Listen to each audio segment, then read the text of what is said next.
Magandang araw mga kaibigan. Bigyan natin ng reaction opinion itong video posted by SMNI News Online. Sabi dito, posibleng kakulangan ng kaalaman sa batas ni Soto dahilan sa liderato sa Senado. Siyan ang payag ng former spokesperson sa impeachment court. So pakinggan natin ang balitang ito. Dating tagapagsalita ng Senate Impeachment Court hinggil sa kahalagahan ng legal expertise ng isang presiding officer sa kalagitnaan ng impeachment proceedings. Si Angel Pastor sa report. Posibleng nakaapekto umano ang kakulangan sa legal background ni dating Senate President Tito Soto III sa mga naging pagbabago sa liderato ng Senado kaugnay ng impeachment proceedings laban kay Vice President Sara Duterte. Ito ang pananaw ni dating Senate Impeachment Court spokesperson Attorney Reginald Tongol. Ayon kay Tongol, mahalagang may sapat na kaalaman sa batas ang mamumuno sa impeachment court dahil teknikal at komplikado ang mga proseso sa paglilitis. Anya, kailangang marunong humawak ng legal terms, motions at iba't ibang procedural issues ang presiding officer habang nagpapatuloy ang impeachment trial. Dagdag pa niya, kahit mga batikang abogado ay naharap pa rin sa hindi inaasahang legal issues habang dinidinig ang kaso, at paano pa kaya ang isang presiding officer na hindi abogado?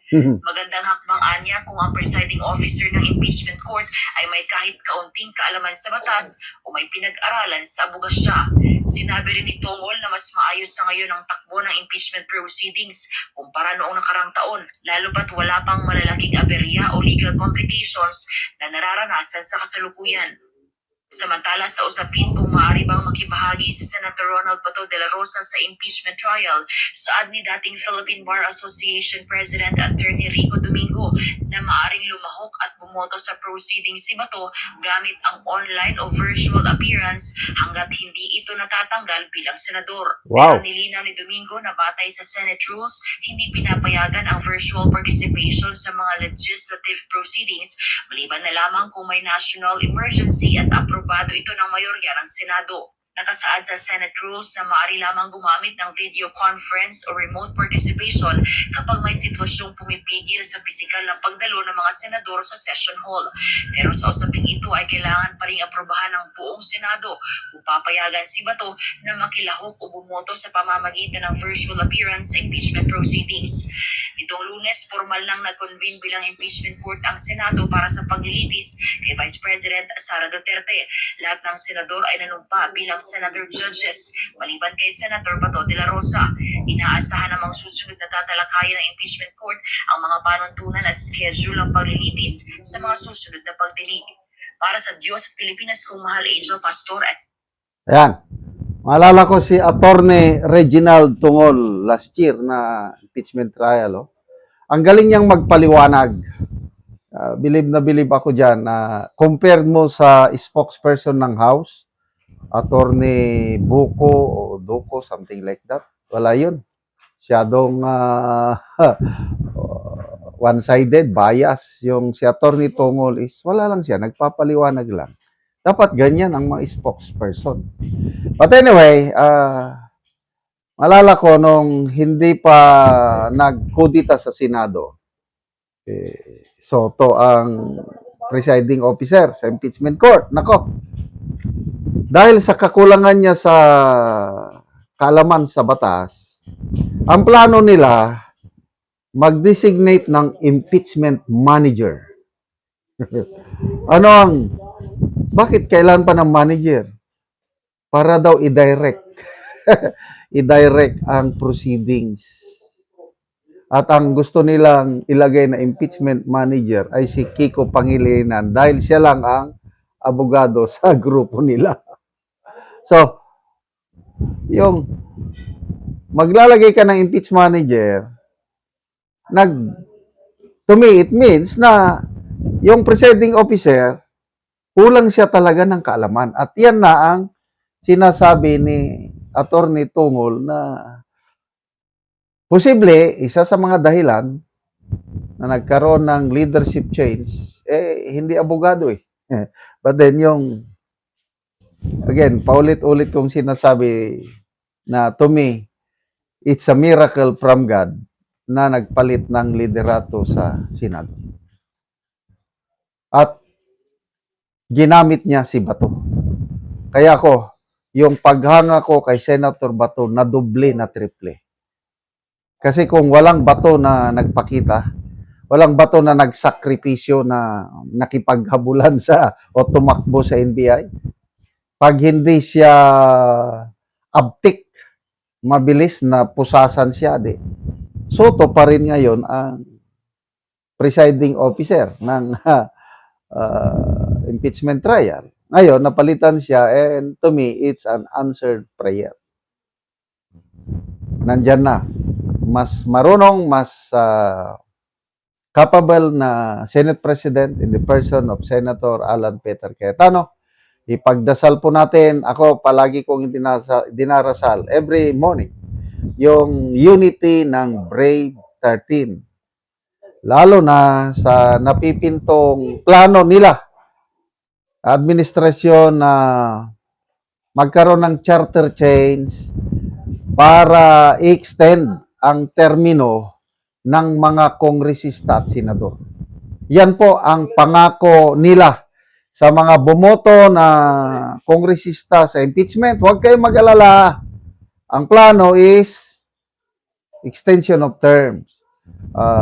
Salamat doon kay Lito Banayo, isang political strategist, na isiniwalat niya na ang plano, nag-meeting si Speaker Bujidi at saka si dating SP Soto, nag-meeting sila, at ang topic pinag-usapan is after ng SONA is magkakaroon na ng talakayan, magkakaroon ng Constituent Assembly.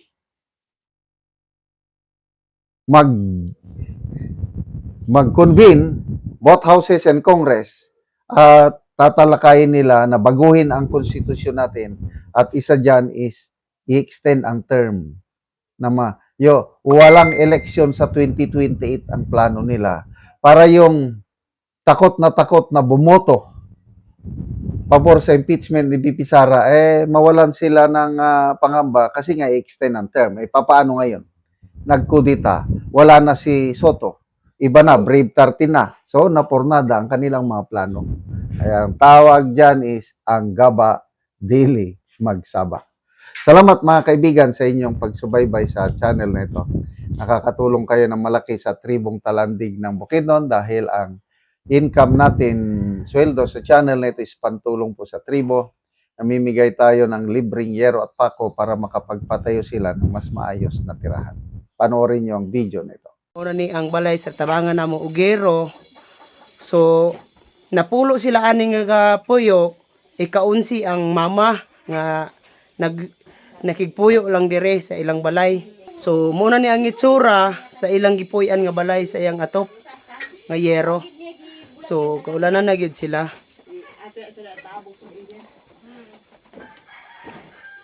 So muna nagid-gidag kuon sa buslot sa ilang balay.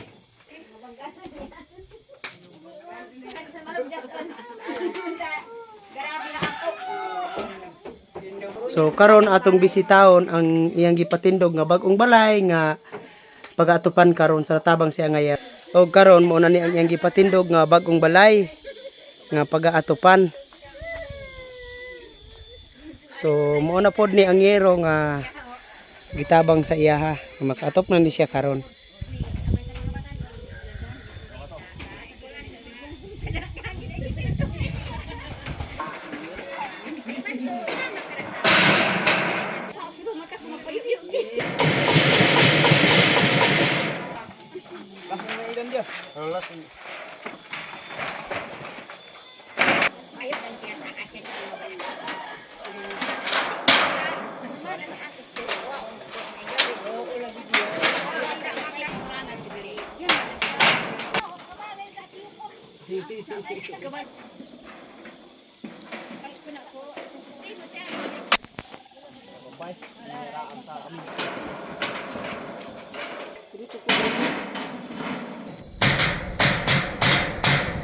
ug karon humanagid sa pag-atop ang ginatabang nga yeros makita nato nga nakatop na gid sila sa ilang balay nga gipatindog.